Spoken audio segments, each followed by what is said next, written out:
தென்னாடுடைய சிவனே போற்றி, எந்நாட்டவர்க்கும் இறைவா போற்றி.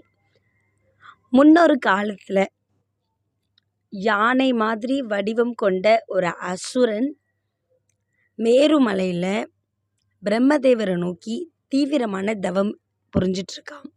அவரோட தவத்தை கண்டு மிகவும் சந்தோஷப்பட்ட பிரம்மதேவர் அவன் முன்னாடி தோன்றி, உனக்கு என்ன வரம் வேணும் அப்படின்னு கேட்குறாரு. உடனே கயாசுரனும், யார் முன்னாடி நான் பயந்து நிற்கக்கூடாது, எல்லாரையும் அழிக்கிற வரத்தை எனக்கு கொடுங்க, யாரும் என்னை வெற்றி கொள்ளக்கூடாது அப்படின்ற ஒரு வரத்தை கேட்குறாங்க. உடனே பிரம்மதேவரும், உன் தவத்தில் நான் மகிழ்ந்ததுனால உனக்கு நான் வரம் கொடுக்குறேன், ஆனால் நீ சிவபெருமான் முன்னாடி மட்டும் பகையோடு போய் நிற்கக்கூடாது அப்படின்னு சொல்லிட்டு மறைஞ்சிடுறாரு. உடனே ஆணவம் கொண்ட கயாசுரன், இனிமேல் நம்மளை அழிக்க யார் இருக்கா அப்படின்னு சொல்லிட்டு மேலோகத்தையும் பூலோகத்தையும் சொர்க்கலோகத்தையும் எல்லா மனிதர்களையும் தேவர்களையும் விலங்குகளையும் அப்படி ஒரு கொடுமைப்படுத்திட்டு இருக்காரு. ஐயோ, இதுக்கு முடிவே இல்லையா அப்படின்னு கேட்கும் பொழுது, இந்திரன் நான் போர் புரிஞ்சு உங்களை காப்பாத்துறேன்னு கயாசுரன் கிட்ட போய் போர் புரிகிறாரு. ஆனால் இந்திரனால் கயாசுரன் கிட்ட போர் புரிய முடியல, பயந்து ஓடிடுறாரு. இந்திரனோட வாகனமான ஐராவதத்தை தூக்கி சுற்றி அடிக்கிறாரு பாருங்க. அப்படியே ஐராவத யானை மயக்கம் போட்டு விழுந்த மாதிரி ஆயிடுச்சு. ஸோ இந்த சூழ்நிலையை கண்ட முனிவர்கள் என்ன பண்ணுறாங்கன்னா, சிவபெருமானை நோக்கி காசியில் இருக்கிற மணிகர்ணிகா ஆலயத்தில் போய் விஸ்வேஸ்வரனாக இருக்கிற சிவபெருமான் கிட்ட போய், சுவாமி இதுக்கு ஒரு முடிவே இல்லையா, எங்களுக்கு ரொம்ப பயமாக இருக்குது, என்ன பண்ணுறதுனே தெரியல அப்படின்னு எல்லாரும் முறையிடுறாங்க.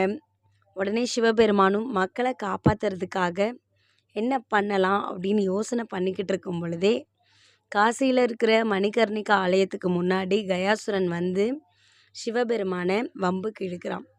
நீ மக்களை காப்பாற்ற என் முன்னாடி வர முடியுமா, உனக்கு அவ்வளோ தைரியம் இருக்கா அப்படின்ற மாதிரி கேட்குறான்.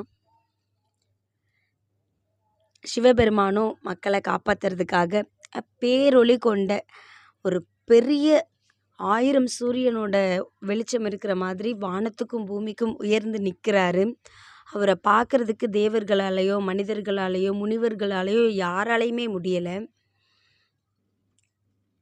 ஓங்கி உயர்ந்து நிற்கிற சிவபெருமான் என்ன பண்ணுறாங்கன்னா, தன்னோட காலால் கயாசுரனோட தலையை அமுக்கி பிடிச்சிக்கிறாங்க. இன்னொரு காலால் அவரோட தொடையை அமுக்கி பிடிச்சி தன்னோட நகங்களால் அவரை பிடிச்சி கிழித்து 4 பக்கமும் தூக்கி போடுறாரு.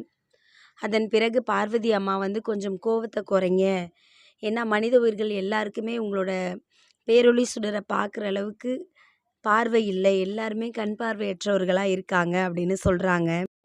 அதன் பிறகு சிவபெருமான் தன்னோட பேரொளியாக விளங்கின அந்த வெளிச்சத்தை குறைச்சிக்கிட்டு உயிர்களுக்கு கண் பார்வையை கொடுக்குறாங்க. அதனால தான் மக்களையும் தேவர்களையும் முனிவர்களையும் காப்பாற்றினதுனால கஜயுக்த மூர்த்தி அப்படின்னு அவரை எல்லாரும் அன்போடு அழைப்பாங்க. அதன் பிறகு சிவபெருமானுக்கு பூஜையெல்லாம் செஞ்சு அவரோட கோபத்தை தணித்து மக்கள் அவர் முன்னாடி ஆசி வாங்கிக்கிறாங்க.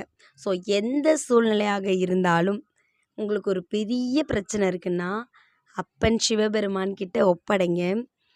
நமக்கு ஒரு பிரச்சனை இருக்கும் பொழுது கண்டிப்பாக நம்ம பிரச்சனை தான் பெருசுன்னு நினைப்போம். அந்த டைமில் நம்ம சாமியெல்லாம் நினைக்க மாட்டோம். ஆனால் மனசை கொஞ்சம் அமைதிப்படுத்திக்கிட்டு, இந்த பிரச்சனையை விட என் சிவபெருமான் என் அப்பன் பெரியவர்னு நீங்கள் நினைங்க. உங்களோட பிரச்சனைலாம் ஒன்றுமே இல்லாமல் காணாமல் போயிடும். அது மட்டும் இல்லாமல் எந்த நேரத்தில் உங்களுக்கு என்ன செய்யணும்னு அவருக்கு தெரியும். ஓம் நம சிவாய. சிவாய நமக. தேங்க்யூ.